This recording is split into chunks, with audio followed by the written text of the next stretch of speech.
Assalamualaikum warahmatullahi wabarakatuh. Saya Giska Revana Putri, NPM 20082010002 dari Paralel A Sistem Informasi. Di sini saya akan menjelaskan algoritma Bankir. Bankir algorithm adalah algoritma resource allocation and deadlock avoidance yang dikembangkan oleh Edgar W. Dijkstra yang merupakan sebuah strategi untuk menghindari deadlock. Algoritma ini disebut algoritma Bankir dikarenakan memodelkan bankir di kota kecil yang berurusan dengan sekumpulan nasabah yang memohon kredit. Algoritma ini mencegah terjadinya deadlock dengan memutuskan apakah menyetujui atau menunda permintaan sumber daya oleh proses. Ketika sebuah proses meminta sumber daya, maka permintaan tersebut harus diperiksa oleh bankir.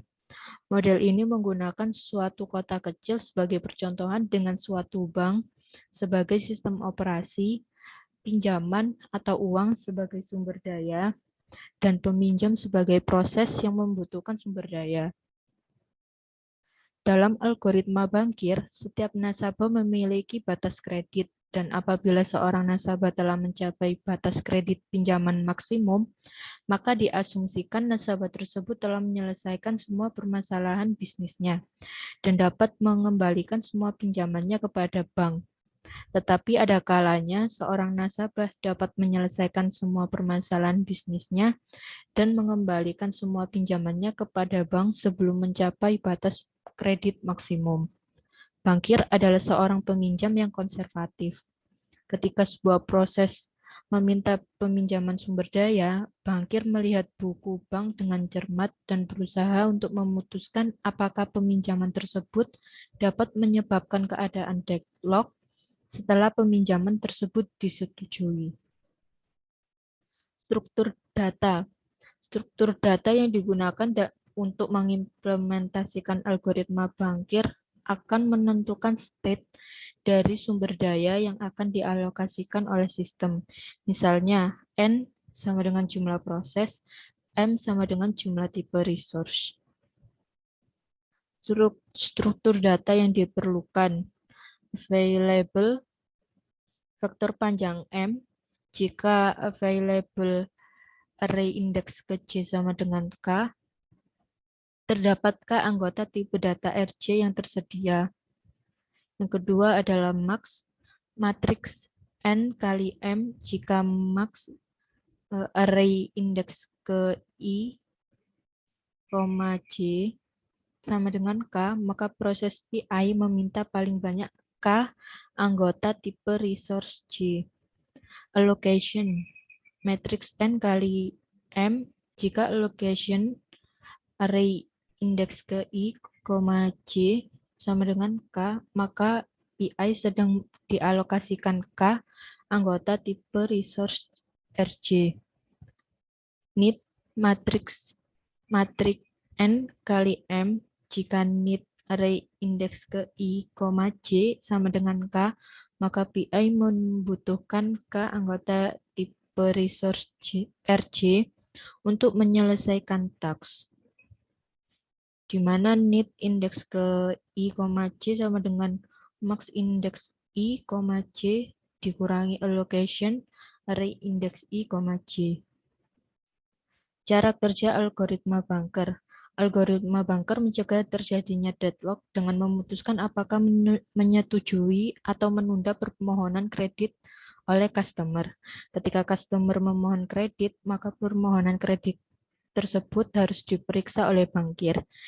Nah, dalam algoritma bankir ini, setiap customer memiliki batas kredit. Apabila seorang customer telah mencapai batas maksimum kredit, maka diasumsikan customer tersebut telah menyelesaikan semua permasalahan bisnisnya dan dapat mengembalikan semua pinjamannya ke bank.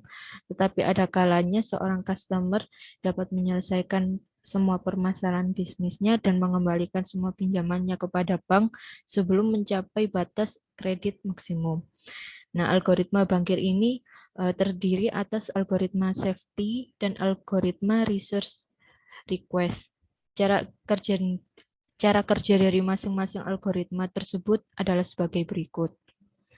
Algoritma safety. Algoritma ini adalah algoritma yang dipakai oleh bankir untuk memeriksa keadaan sistem setelah peminjaman, apakah berada dalam kondisi safe atau tidak. Apabila berada di dalam kondisi safe, maka ini berarti dana yang tersisa dapat menjamin pemenuhan pinjaman oleh semua customer yang masih aktif.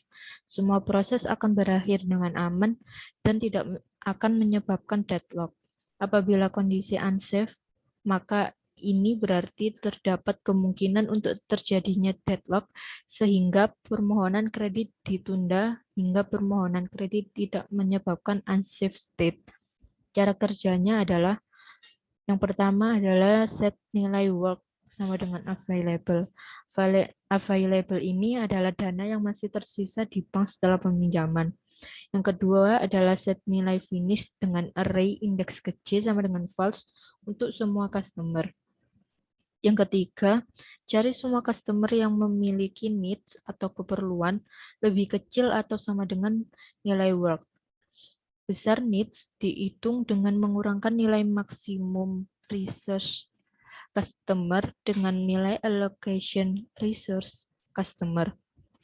Yang keempat, anggap bank meminjamkan dana sama dengan needs customer, sehingga keperluan dana customer terpenuhi dan customer menyelesaikan semua permasalahan bisnisnya dengan mengembalikan semua kreditnya ke bank. Tambah nilai work dengan nilai allocation resource customer dikarenakan kredit customer yang sebelumnya dipinjam telah dikembalikan kepada bank dan set finish index ke I sama dengan true. Yang kelima, apabila tidak ada lagi customer yang memiliki needs, maka needs lebih kecil sama dengan dari work, maka periksa apakah semua Phoenix index ke I bernilai true. Apabila semua Phoenix index ke I sama dengan true, maka kondisi setelah peminjaman adalah safe. Apabila tidak, maka kondisi setelah peminjaman adalah unsafe. Yang kedua adalah algoritma resource request. Algoritma ini dipakai bankir untuk menentukan apakah peminjaman sumber daya disetujui atau ditunda. Algoritma ini dieksekusi oleh bankir setiap terjadinya permohonan kredit atas resource oleh customer. Cara kerjanya adalah yang pertama, jika permohonan kredit atau request lebih besar dari sisa resource pada bank atau available, maka permohonan kredit ditunda atau pending. Yang kedua, bankir berpura-pura meminjamkan resource kepada customer, available resource pada bank dikurangi dengan besar request. Yang ketiga, jalankan algoritma safety. Yang keempat, apabila algoritma safety menghasilkan keadaan safe, maka realisasikan permohonan kredit. Apabila algoritma safety menghasilkan keadaan unsafe, maka permohonan kredit ditunda. Agar algoritma bankir ini dapat bekerja, harus ada yang pertama, jumlah resource dari setiap proses yang mungkin di-request. Yang kedua, jumlah resource dari setiap proses yang sedang dipegang atau digunakan. Yang ketiga, jumlah sisa resource yang dimiliki oleh sistem. Resource hanya dapat diberikan pada suatu proses jika request lebih kecil sama dengan dari max, jika tidak set error karena request melebihi jumlah klaim sebelumnya. Yang kedua adalah request lebih kecil dari available. Jika tidak, maka proses harus menunggu hingga resource yang diminta ada. Kelemahan dari algoritma ini adalah sulit untuk mengetahui seluruh sumber daya yang dibutuhkan proses pada awal eksekusi. Yang kedua, jumlah proses yang tidak tetap dan berubah-ubah. Yang ketiga, sumber daya yang tadinya tersedia dapat saja menjadi tidak tersedia kembali. Yang keempat, proses-proses yang dieksekusi haruslah tidak dibatasi oleh kebutuhan sinkronisasi antar proses. Yang kelima, algoritma ini menghendaki memberikan semua permintaan selama waktu yang berhingga. Berikut contoh studi kasus implementasi Bankir. Di sini saya mengambil dari referensi implementasi algoritma Bankir untuk optimalisasi research request mesin produksi barang pecah belah pada PT Kedaung Medan, Indonesia, dan algoritma Bankir pada sistem antrian. Untuk lebih lanjutnya bisa klik link yang telah saya sediakan.